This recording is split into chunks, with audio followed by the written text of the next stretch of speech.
Welcome to PSL Living. I'm Sarah Prohaska with the Communications Department here at the City of Port St. Lucie. I'm very happy to welcome my first guest today. Mariah Deacle is with St. Lucie County Transit, and she's here to talk about a really exciting, we're calling it game-changing program that's coming to part of Port St. Lucie as a pilot program to help with our transit needs. So Mariah, thanks for coming on. I really appreciate it. Thank you for having me. Yeah, we have you on occasionally to talk about the great things that are happening with public transit. With St. Lucie County's in charge of public transit, but here at the City of Port St. Lucie, we're trying to help you out. We're trying to partner, and we're really excited to talk about this new program that you're here to talk about today.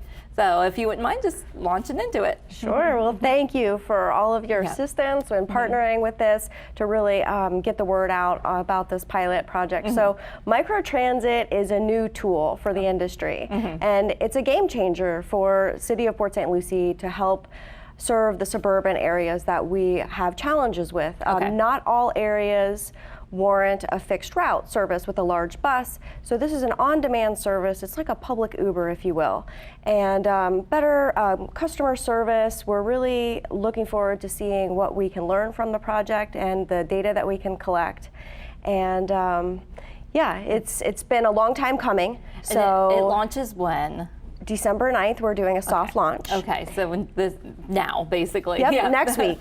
Next week is our soft launch, and we've been working on this for about 3 years, and prior to that, it was cited in our strategic plan and our master plan for some areas that may warrant looking at this type of program in the city. So we reached out to your staff, the communications department, the neighborhood services department, and we designed this simulation planning process with Transloc. We've partnered with them, and Council on Aging is the provider. They will be providing the trips for the service.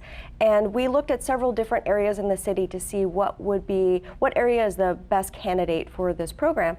And we chose the Gatlin area. It's Gatlin Boulevard south of there, which is otherwise known as a transit desert, if you will, because our services don't traverse south of there. So the Treasure Coast Connector doesn't go that far? We do. And the paratransit does. So if someone is elderly or disabled, they could they provide the services door to door, but the fixed routes do not. All right. So the Tradition area will be served, all south of Gatlin, and the areas coincide with those specific neighborhoods. Through the Neighborhood Services Department, they helped us identify specific neighborhoods that would work, and then we ran some simulation planning through, and we're really excited to see how it will work. Yeah. So this is, how will it work? Is there an app that they have to download? I know it's a minivan, right? That comes and picks them up at their door. Yes, it's a shared ride. So it is. It's similar to Uber Pool, if you will, where you're sharing a ride with people. Our target wait time is about 25 minutes. So not bad. And it connects with the fixed route. So if someone wants to traverse outside of that area, they will be able to connect with the fixed route, so our hours of operation coincide with that as well. And then they could traverse through the entire county, connect up to Indian River, Martin County, however, connecting along the route along Gatlin Boulevard. So the app is Transloc, so you can download the app on Google Play or Apple Store. And it'll show you where your ride is, when it is arriving. If someone the vans are wheelchair accessible as well, so you need that. Right, they're modified minivans, so with wheelchair ramps. All right, wonderful. And it sounds just like Uber, so you can see where your ride is, how long it's going to take to get there to your house. Yes, very customer centric. It's free right now. I was going to ask about that. Yeah. So thank you to the Florida Department of Transportation for that, and also for the transit MSTU that we have here in the county that the municipalities also pay into through the ad valorem taxes. We're able to match those grants and leverage our money by at least a 50-50 match. And so we have funding to roll the program out for a couple of years. So. Wonderful, and it's free to our users, so That's great.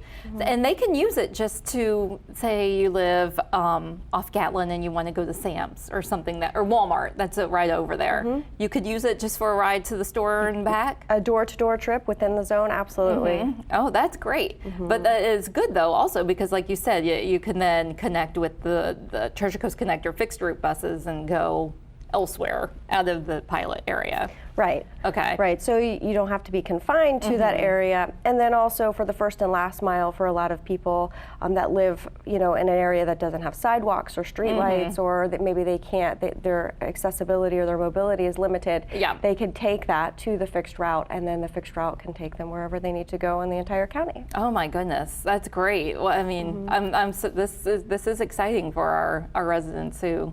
Especially the fact that it's free and you don't have to pay for an Uber, or you don't, it's a really great service. It is. Yeah. So is there anything else? So this is rolling out right now in December, and how long do you think the pilot program is going to last? Well, the pilot for this specific area we're going to do for at least 12 months. Oh, okay. And that will give us a baseline data set to evaluate the needs of the community and what the neighborhoods are, how things are behaving. Okay. And then from there we'll look at the budget as well, and perhaps, are there thoughts of maybe doing it in other areas of Yes. the county and the city? Yeah. That's See an how this one excellent goes? point. Yeah. Our strategic plan, is called the Transit Development Plan, identifies 3 areas Okay. In the county. So like the Torino area, for example, Okay. that's also another area that is not served by the fixed route.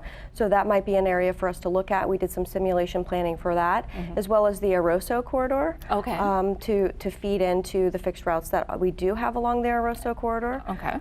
Yeah. Oh, wonderful. That's great. So something to look forward to. Hopefully people will use it and your ridership numbers will be great, so we can expand it, right? Exactly. So we do need people to try it out, use it. I'm sure it'll be super convenient, and like I said, at least you're not having to pay for a ride. It's free. Exactly. Yeah. And connects to the major activity centers. We call them MACs. Okay. So we have the Tradition Landings, for example, Okay. Kaiser Yeah. University, the hospital. Oh, perfect. All the retail opportunities that you mentioned along Gatlin, Yeah. along Port St. Lucie Boulevard. So we're working on our outreach efforts right now, just to let people know that it's available. Yeah. And once it catches on, it's going to spread like wildfire, Yeah. like some of our other programs have, like our Direct Connect after hours. Yes. It was just the ridership was through the roof, and it really demonstrates the need Yeah. for the services. That helps us with our planning efforts, and then also with our grant applications and receiving the funding Yeah. from our partners. Yeah, So- because if we want to get these grants, we have to show that people are interested and want to use it and are using it. So hopefully our residents will get out there and use it. I'm ready. Yeah, I'm ready to use it. anytime we could get a grant, that's wonderful, that we don't have to use our taxpayer money for Exactly. it. So you mentioned the Direct Connect after hours. Is that still happening? It is. Right Okay. now, we're accepting funding at mid-December, additional funding from the Florida Commission for Transportation Disadvantage. Okay.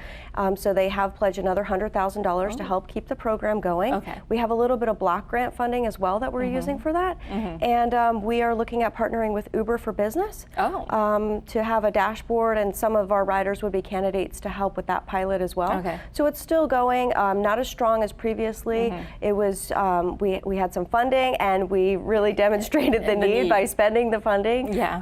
providing the trips, and we provided 15,000 trips within 1 year's time Oh, wow. for after hours for people who are going to late shift jobs and or other people who may otherwise be underserved. For example, if they were having to walk 5 miles to the closest bus stop, Okay. maybe no sidewalks, a safety issue, Okay. or they were going to be on the bus for several hours. We had reasonable modification clause that our granting agency allowed us to utilize, where we could say, we could look at this and say, well, it wouldn't be reasonable for someone to walk, so far, 5 miles, or so it was That's great. great. No, that's wonderful. So, and this is kind of the same thing, but it's not after hours, it's all day. Correct. And I mean, and are there hours on the microtransit program? Yes, so Okay. the microtransit's going to operate from 6 a.m. Okay. until 8 p.m. Monday through Friday. Okay. And then Saturdays is going to be 7 a.m. until 5 p.m. Oh, wonderful. And we would like to expand the hours, especially on Saturday, into the evening services, so that's something that we're going to be working on. Okay. We currently don't have any Sunday hours for transit in the county. That's something that we would like to pursue in the future when funding becomes available. Okay. So for right now, Monday through Saturday for the microtransit, and on our landing page on slcride.org, we'll have additional information. And if anybody has comments or feedback, we would love to hear their experience Okay. using the service. Yeah. And so we're going to continue these outreach efforts through the pilot, and we started attending some of the neighborhood meetings with your neighborhood services department. That's good. To see, and now that the program is going to start, the implementation is going to happen, then people will have the feedback for us. Yeah, exactly. And I'm sure they'll spread word of mouth from people who live in these neighborhoods that are being served by this. So, all right. Absolutely. And then, so you mentioned your website, which is slcride. Ride.org. Okay. So we'll have some information up on a landing page probably next week. Okay. Or the following week. Oh, soon. And, soon. And we would love to hear from the riders and hear the experiences that they're having. Okay, wonderful. Well, thank you, Mariah, for coming in. This really is an exciting program that we really want to help spread the word about, because it really is a good benefit to some of our neighborhoods here in Port St. Lucie. So really appreciate you taking the time to come out here and come on our show with us today. Thank you so much. And hopefully we'll have you back in a couple months to see how it's going. And I'm sure you guys always have something new and exciting for us to talk about. So hopefully in a few months we'll see how it's going, and maybe we'll hear about expanding it. Yes. All right. We love that. Thank you so much. All right. Thank you so much for coming on. And we'll be right back after these messages.